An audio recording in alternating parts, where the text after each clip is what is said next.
بسم اللہ الرحمن الرحیم نحمده ونصلی ونسلم علی رسولہ الکریم وآلہ وصحبہ اجمعین، اما بعد۔ حضرات متولیان کرام،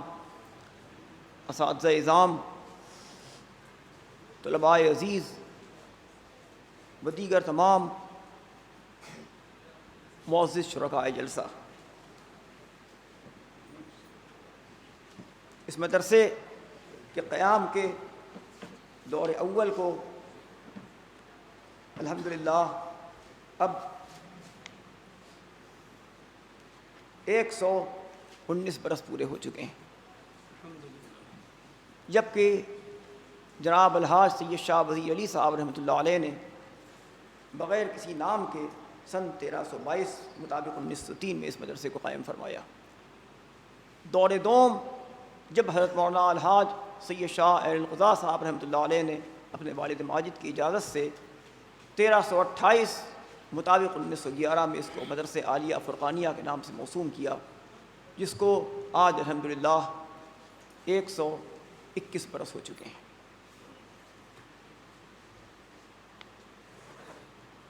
آج تک اس مدرسے سے جتنے حضرات فارغ ہوئے ان میں کل کی تعداد 2021 ہے۔ کل حفاظ کرام جو اب تک فارغ ہوئے ان کی تعداد 1264 ہے۔ اس سال جو حضرات فارغ ہو رہے ہیں قراءت سے ان کی تعداد 2 ہے، اور جو شعبہ حفظ سے فارغ ہو رہے ہیں ان کی تعداد 18 ہے۔ بانی مدرسہ عالیہ فرقانیہ حضرت مولانا الحاج سید شاہ القضا صاحب رحمۃ اللہ علیہ کا وطن حیدرآباد سے متصل شہر گولکنڈہ تھا۔ آپ حضرت سیدنا شیخ عبد القادر جیلانی رحمۃ اللہ علیہ کے واسطے سے حضرت سیدنا امام حسن رضی اللہ تعالیٰ عنہ کی اولاد سے ہیں۔ سن 1858 میں اسی شہر گولکنڈہ میں آپ کی ولادت ہوئی، جہاں آپ کے والد ماجد جناب الحاج سید شاہ وزیر علی صاحب رحمۃ اللہ علیہ اس دور کے زبردست عاملوں میں شمار ہوتے تھے۔ کسی وجہ سے آپ حکومت وقت سے ناراض ہو گئے اور آپ نے مکہ معظمہ ہجرت فرمائی۔ اس وقت آپ کے صاحبزادے حضرت مولانا الحاج سید شاہ القضا صاحب رحمۃ اللہ علیہ کی عمر شریف صرف 4 برس تھی۔ 4 برس کی عمر سے لے کر 14 برس تک، یعنی کوئی 10 برس حضرت مولانا القضا صاحب رحمۃ اللہ علیہ کا اپنے والد ماجد کے ساتھ مکہ معظمہ میں قیام رہا، اور اس دور تک کی تمام تعلیم وہیں مکہ معظمہ میں حاصل کی۔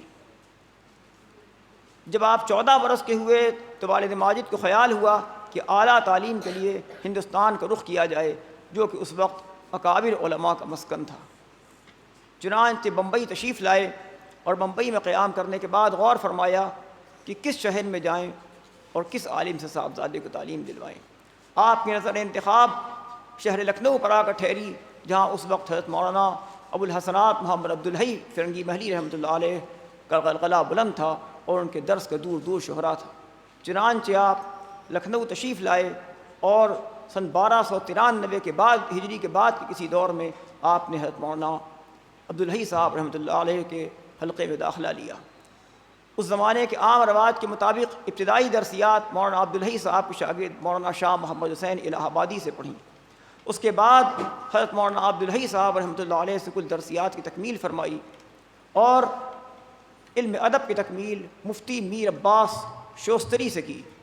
جو کہ اس وقت شہر لکھنؤ میں علوم ادب میں اعلیٰ کمال رکھتے تھے۔ حضرت شاہ موسیٰ جی ترکیسری نقشبندی رحمۃ اللہ علیہ سے آپ نے سلسلہ نقشبندیہ میں بیعت فرمائی، اور بلند روحانی مراتب فائز ہوئے، حتیٰ کہ قطب وقت کے منصب پہ آپ فائز ہوئے۔ حضرت مولانا عبدالحی صاحب رحمۃ اللہ علیہ کی وفات کے بعد آپ استاد کے جانشین بنے، اور فرنگی محل میں بحیثیت مدرس اور بحیثیت مفتی 1902 تک آپ نے قیام فرمایا۔ سن 1902 کے بعد آپ کے والد ماجد وہاں گلی پارچہ میں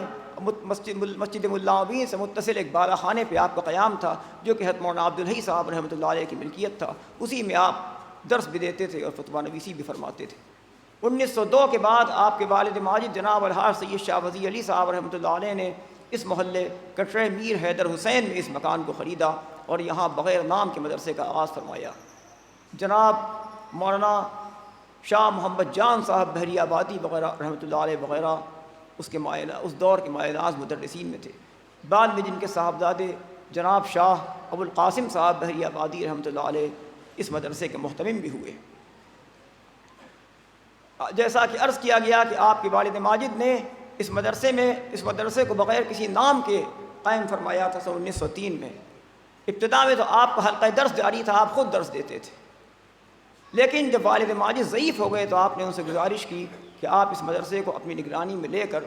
اور ایک مکمل مدرسہ جاری فرمانا چاہتے ہیں۔ یہاں یہ معلوم رہے کہ مدرسے عالیہ فرقانیہ کے قیام سے پہلے بر صغیر میں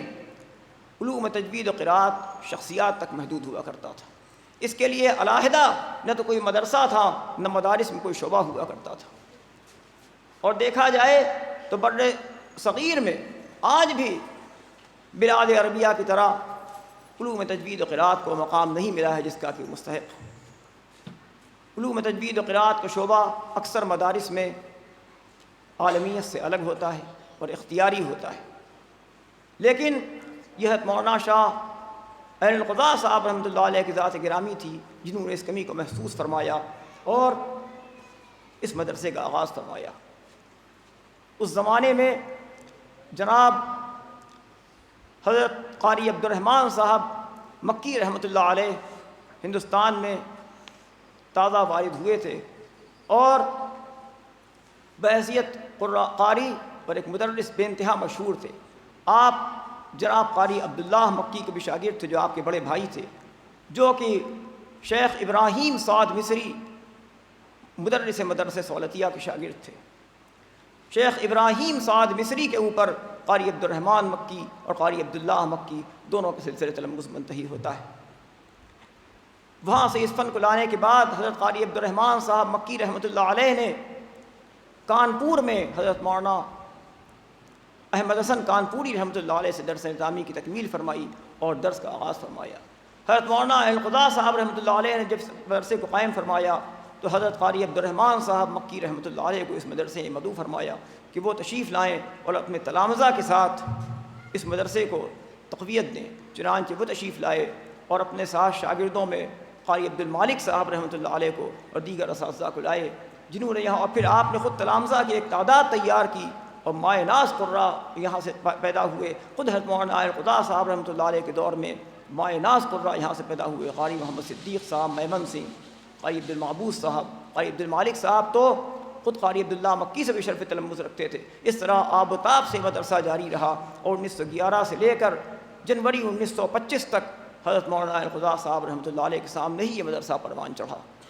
اور بر صغیر نے ایک نیا دور دیکھا کہ جتنے بھی اس وقت ہندوستان میں کہیں بھی علوم قراءت و تجوید کا ذکر ہو رہا ہے یا کہیں بھی اس کا درس جاری ہے، براہ راست ورنہ بالواسطہ وہ یہی کا فیض ہے، یہ یہیں سے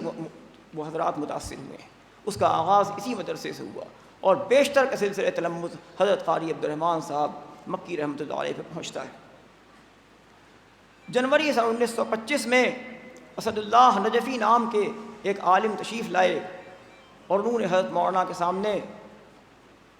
ترنم سے حضرت علی کرم اللہ تعالیٰ وجہ کے 4 شعر پڑھے، جس کے اوپر حضرت مولانا سجدے میں گر گئے۔ جب حاضرین نے دیکھا تو حضرت مولانا کی روح پاک اپنے پروردگار سے، اپنے خالق حقیقی سے جا ملی تھی۔ حضرت مولانا رحمۃ اللہ علیہ کے بعد آپ کے مرید خاص حاجی محمد اصطفیٰ خان صاحب لکھنوی رحمۃ اللہ علیہ اس مدرسے کے متولی ہوئے، جنہوں نے حضرت مولانا کی جملہ روایات کے مطابق اس مدرسے کو برقرار رکھا اور یہاں انہی علوم کی کوشش کی کہ انہی علوم و فنون کی تکمیل ہو اور اسی آب و تاب سے مدرسہ جاری رہے اور آگے بڑھتا رہے، جیسا کہ حضرت مولانا القضاء صاحب رحمۃ اللہ علیہ کی خواہش تھی۔ چنانچہ 1947 میں ان کے پاکستان ہجرت کر جانے کے بعد ان کے صاحبزادگان قاری محمد اکبر علی خان صاحب اور جناب ابو القاسم خان صاحب نے اس مدرسے کو سنبھالا اور اس وقت سے آج تک انہی کے خانوادے میں اس خاندان نے اس مدرسے کی سرپرستی کی ہے اور آج تک الحمدللہ کر رہے ہیں۔ اور جناب ابو القاسم خان صاحب کے پوتے جناب عشرت علی خان صاحب جو مدرسہ حاضہ کے متولی ہیں اور ان کے لیے خاص آپ حضرات سے گزارش ہے کہ وہ علیل ہے، اسپتال میں داخل ہیں، ان کی صحت یابی کے لیے دعا بھی فرمائیں۔ تو آج تک وہ حضرات اس مدرسے کی سرپرستی کر رہے ہیں اور کوشش کر رہے ہیں کہ حضرت مولانا نے جن اصولوں کے لیے مدرسہ قائم کیا وہ اصول و علوم جاری و ساری رہے اور مدرسہ ترقی کرتا رہے۔ تو یہ تو شروع میں بنا دیا گیا کہ اس مدرسے سے کتنے حفاظ کرام فارغ ہوئے، کتنے قراء کرام فارغ ہوئے اور امسال کتنے فارغ ہو رہے ہیں، اور امید ہے کہ انشاءاللہ ان متولیان کرام کی سرپرستی میں اور انہیں اساتذہ کرام کے زیر سایہ یہ مدرسہ انشاءاللہ مزید بھی ترقی کرتا رہے گا اور حضرت مولانا کے مقاصد پورے ہوتے رہیں گے۔ کچھ گزارشات جو اس موقع پہ اس مدرسے کے سابق محتمم حضرت مولانا عظمت علی صاحب رحمۃ اللہ علیہ فرمایا کرتے تھے، ان کو بھی دہرا دینا چاہتے ہیں۔ وہ فرماتے تھے ایک تو اہل شہر سے کہ حضرت مولانا الخدا صاحب رحمۃ اللہ علیہ نے اس مدرسے کا کوئی دارالاقامہ نہیں قائم کیا تھا تاکہ اس شہر کی مسجدوں کو قاری متولی ملتے رہیں، صحت کے ساتھ قرآن پڑھنے والے امام ملتے رہیں، مؤذنین ملتے رہیں۔ لہذا آپ حضرات سے گزارش ہے جو اہل شہر یہاں موجود ہیں کہ آپ کے محلوں کی مساجد میں اس مدرسے کے جو طلباء امام ہوں یا مؤذن ہوں ان کو آپ اپنا مہمان سمجھیں اور مہمان کی طرح ان کے ساتھ سلوک کریں، اس لیے کہ طالبان علوم کے لیے، علوم دین کے لیے تو فرشتے اپنے پر بچھا دیتے ہیں، آپ کریں گے تو وہ آپ کے لیے سعادت ہے، ان کے لیے نہیں۔ دوسرے اگر ان سے کوئی لغزش ہو جاتی ہے تو آپ براہ راست ان کی تعدیب نہ فرمائیں بلکہ مدرسے کو مطلع کریں، مدرسہ ان کی تعدیب و تربیت کرے گا، براہ راست آپ خود نہ کریں۔ مدرسے کے طلباء سے گزارش ہے کہ وہ اپنی وضاقت اور حلیے کو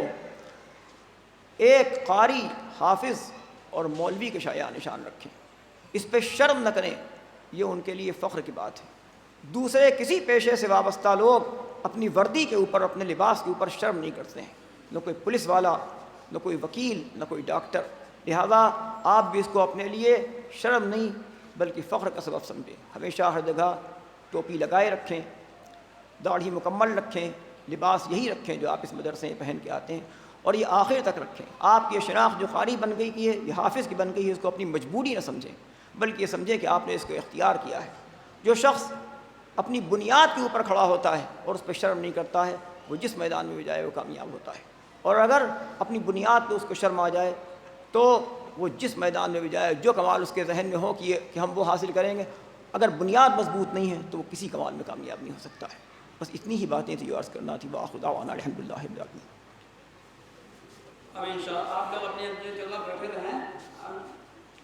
انشاءاللہ دستار بندی ہوگی۔